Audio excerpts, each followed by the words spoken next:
Hi, everyone. I'm Katie Couric. Welcome to Eye to Eye. From Virgin Records to Virgin Airlines, Sir Richard Branson has found enormous success as an entrepreneur.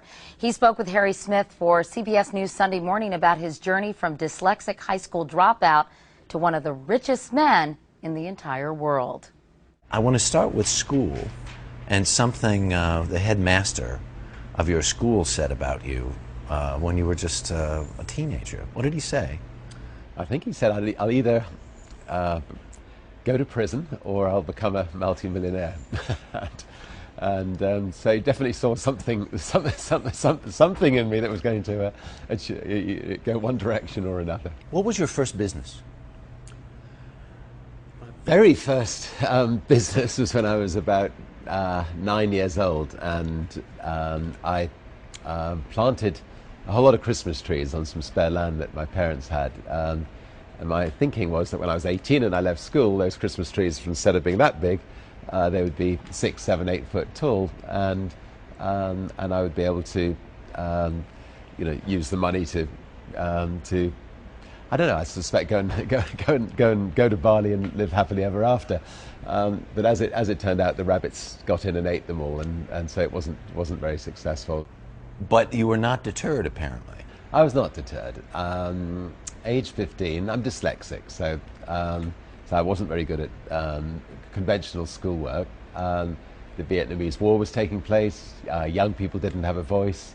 So I decided to start a magazine run by young people, for young people, called Students, that would campaign on issues that we felt strongly about. And I managed to work out of the telephone box at school, sell enough advertising to pay for the printing and the paper costs. And then using that money, I left school and launched this magazine. Yeah.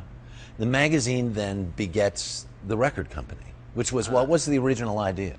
Yeah, the magazine was successful. It had 100,000 people read it amongst colleges and universities. And being a teenager interested in music, somebody came along to the magazine with a tape. I loved the music.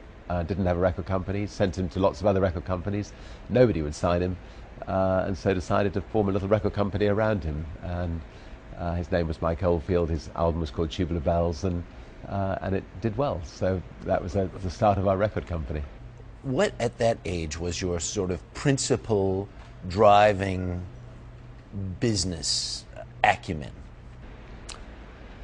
I honestly was not interested in being in business. I mean, I love creating things. My idea with the magazine was to try to change the world, and was try to, have young people, influence what was going on in the world. The idea of the music company was to be able to put out music that we liked. So I certainly wasn't interested in being a business person. But in order to pay the bills, I had to become an entrepreneur in order to make sure that my magazine survived or my record company survived. How many Virgin brands? I think we have about 350 Virgin brands around the world. But the difference, I suppose, between Virgin and a giant corporation is that each of those companies are relatively small in their sector. They're hungry. They've got people running them who've got a stake in the company. We're global. We are a way of life brand. Which one are you most proud of?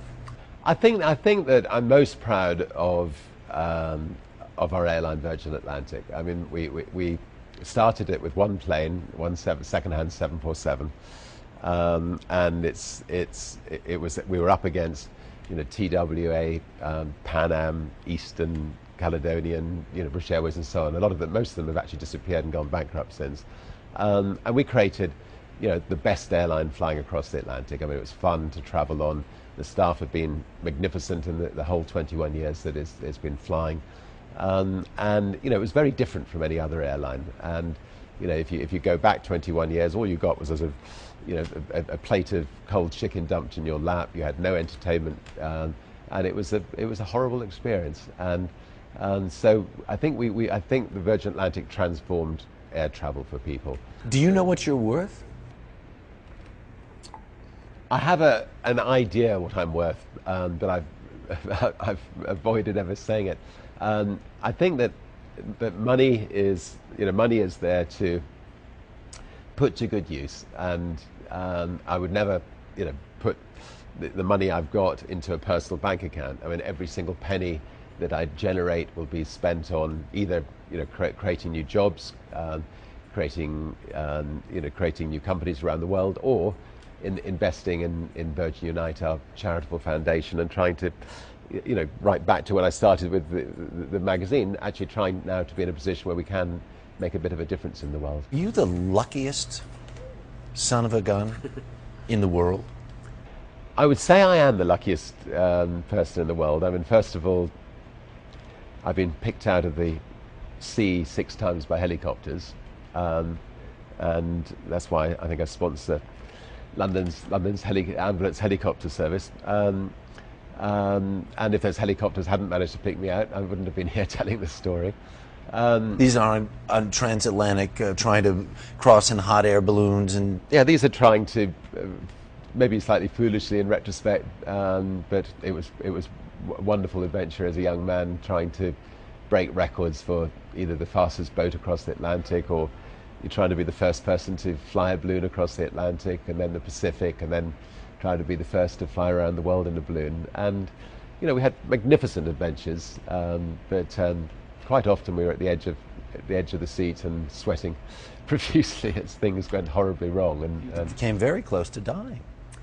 Yes, I mean, there were a number of occasions where I shouldn't have come back, but anyway, we managed to come back. And I came back once to a full-page advert by Virgin Atlantic saying, look, Richard, we have an airline, why don't you use it?